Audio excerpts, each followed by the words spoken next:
मित्रों नमस्कार, मैं हूं राकेश कुमार। आप देख रहे हैं मत अभिमत। मित्रों, बिहार में चुनाव होने वाला है और विधानसभा चुनाव 2025 की घोषणा में मात्र 2-3 दिन बचे हैं।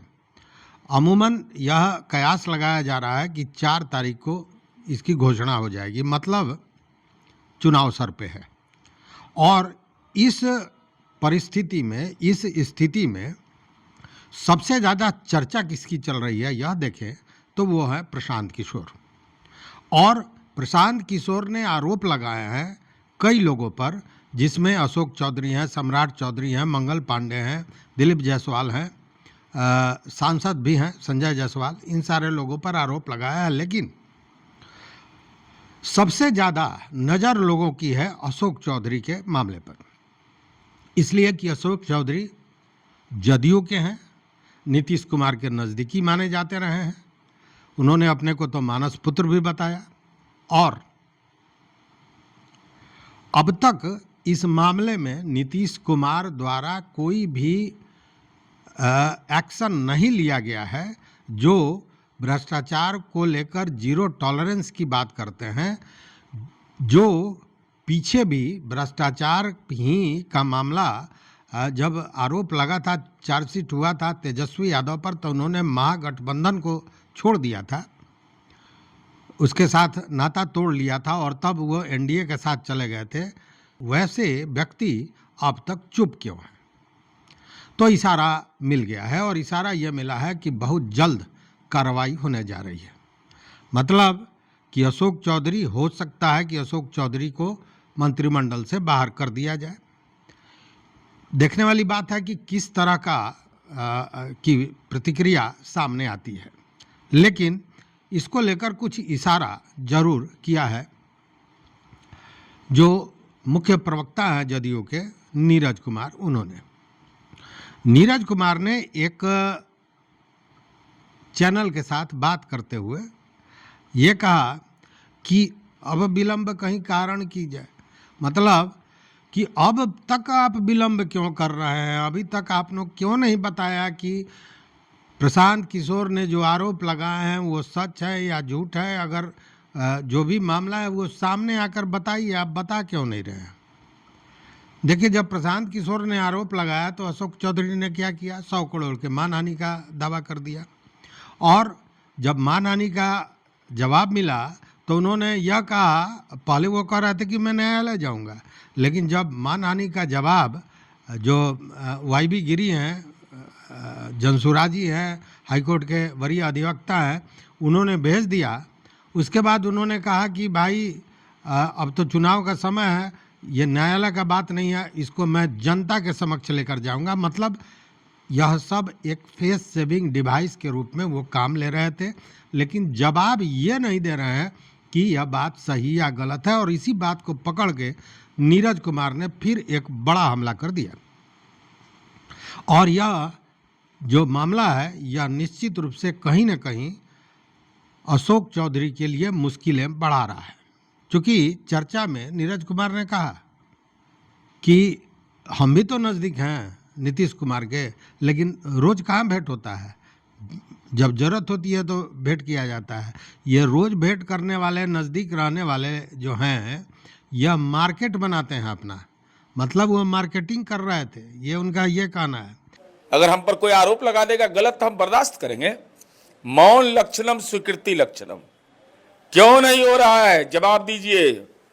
और पूरी पार्टी बनाने में मेहनत पड़ा है, हमारे कार्यकर्ताओं ने कुर्बानी दी है, घर की जिम्मेवारी छोड़कर कर करके अपना आपके उत्तराधिकारी मान ले तो उसका कोई इलाज मेरे पास है। नीतीश कुमार के उत्तराधिकारी हैं, नीतीश कुमार के नजदीकी हैं, यही सब। नीतीश कुमार के नजदीकी रहेगा वही काम करेगा, कभी करेगा कभी। हम लोग को तो बहुत कम भेंट होता है, ना भेंट करने का प्रयास करते हैं, चूंकि मार्केट बनाना है नहीं। बहुत लोग को मार्केट बनाना रहता है कि जरा हमारा मार्केट बने, तो अंदर में जाके बतियाता है कुछ, अब बाहर में कहता है कि आप ही के बारे में बतियाए हैं। ये सब हम जानते हैं 40 साल से। इसलिए नीतीश कुमार जी के साख पर बट्टा नहीं लगने देंगे। कोई माई का लाल पैदा नहीं लिया है जनता दल के नेता, सम्मान नेता नीतीश कुमार जी पर कि साख पर बट्टा लगेगा, अब मां भगवती न्याय करेगी। नीतीश कुमार जी जैसा व्यक्ति मिलेगा जिस व्यक्ति ने अपने लिए कुछ भी नहीं किया। उनका देख लीजिए वेबसाइट पर जा करके, एक अंगूठी भी पहनते हैं ना, उसका भी दाम लिखा हुआ है। साथ में उन्होंने यह भी कह दिया कि वो 1 कोठी का धान वो कोठी या वो कोठी का धान ही 1 कोठी में कर रहा है। ये इसका मतलब ये था कि कभी आप मानहानि का बात करते हैं, कभी न्यायालय जाने की बात करते हैं, कभी जनता के बीच जाने की बात करते हैं, लेकिन असल मामला है कि सामने आकर बात कीजिए, इस पर आप बात नहीं करते हैं। अब भाई हमको तो कुछ समझ में नहीं आता है कि जैसे नहीं होता है, अभी ई कोठी में धान है, ऊ कोठी में कर दिया, ऊ कोठी के धान एक के जमीन में 15 दिन में सुन रहे थे 3-4 आदमी के नाम से हुआ। तो क्या खेल है भाई? खेल तो है, खेल है तो राजनीति में जवाब देना पड़ेगा, कोई उपाय नहीं है।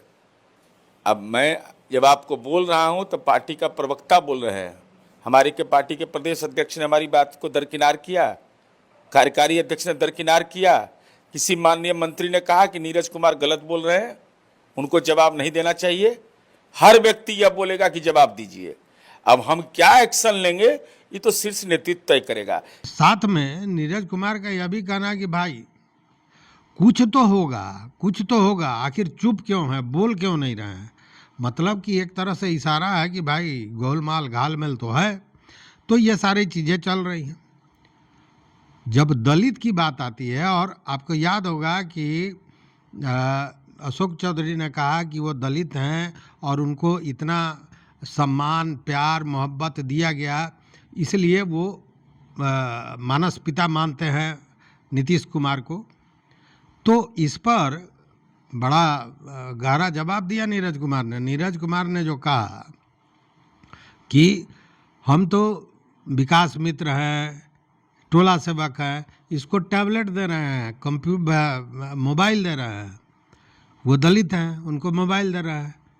मतलब कि दलितों के विकास में नीतीश सरकार लगातार लगी हुई है, लेकिन जो दलित नेता हैं वो क्या कर रहे हैं, तो ज़मीन खरीद रहे हैं। अब जरा इन बातों को सोचिए। यही तो अब हम नहीं जानते। अच्छा, हम दलित को, आज समुदाय को माननीय मुख्यमंत्री जी ने कितना बड़ा ऐतिहासिक निर्णय लिया है कि टोला सेवक और विकास मित्र जो उसी सामाजिक समूह के हैं, आज उनको हम टैबलेट दे रहे हैं, आज उनको हम मोबाइल से दे रहे हैं, और दलित के नेता वो जमीन खरीद रहे हैं। वाह! दलित बेचारा भूमिहीन है, उसके शैक्षणिक संवर्धन की लड़ाई हम लड़ रहे हैं, उसको सामाजिक इतनी ताकत हमने दिया कि दलित जिला परिषद का चेयरमैन होता है। देश में उदाहरण है कि उसका सेक्रेटरी IAS होता है। हम इतना ताकत दे रहे हैं तो कोई काहू मगन, कोई काहू मगन। हम मगन हैं इस बात के लिए कि दलित को मजबूती दें, सशक्तिकरण करें, समाज के मुख्य धारा में उसको लाएं, और आप दलितों के नाम पर कोटा लीजिएगा। आइए, यही काम है, यही सब काम बचा हुआ है। कितना पटना में भूमिहीन दलित है। अरे भाई, संपत्ति किस बात के लिए है? क्या करे? मुख्यमंत्री जी कहते कफन में पॉकेट होता है क्या? क्या है मतलब? परिजनों के लिए चाहिए, 5-6 पुस्त के लिए चाहिए, 10 पुस्त के लिए चाहिए, कोई मतलब है इसका? इसलिए पार्टी की यह स्पष्ट समझ है कि आरोप लगा है, आपको जवाब देना होगा, देना होगा। मैं बोल रहा हूं, देना है नहीं, होगा, देना पड़ेगा। यहां न लागी राहुल माया। राजनीति में संकेत से बहुत चीज़ों को पकड़ना पड़ता है, क्योंकि ये कहा जाता है, हमारे गुरु कहते भी हैं कि राजनीति में जो दिखाई देता है वो होता नहीं है, और जो होता है वो दिखता नहीं है। और इसके तो साक्षात प्रमाण है नीतीश कुमार। नीतीश कुमार की चुप्पी क्या है, इसके विषय में आप जानते हैं। जब कोई बड़ी कार्रवाई करनी रहती है तो वो चुप हो जाते हैं। और नीरज कुमार भी कहते हैं कि नीतीश कुमार जब इलाज करते हैं तब पता भी नहीं चलता है कि इलाज हो रहा है, और एक बार पता चलता है कि 33,000 का करंट लग गया। ये उनका कहना है। धैर्य रखिए। नीतीश कुमार जब इलाज करते हैं ना, तो पता नहीं रहता कि इलाज होने वाला है। एक बैग पता चला कि 33,000 का करंट लगा। करंट लगने के बाद पता चलता है कि हम ही को करंट लगा है। तो ये निश्चिंत रहिए।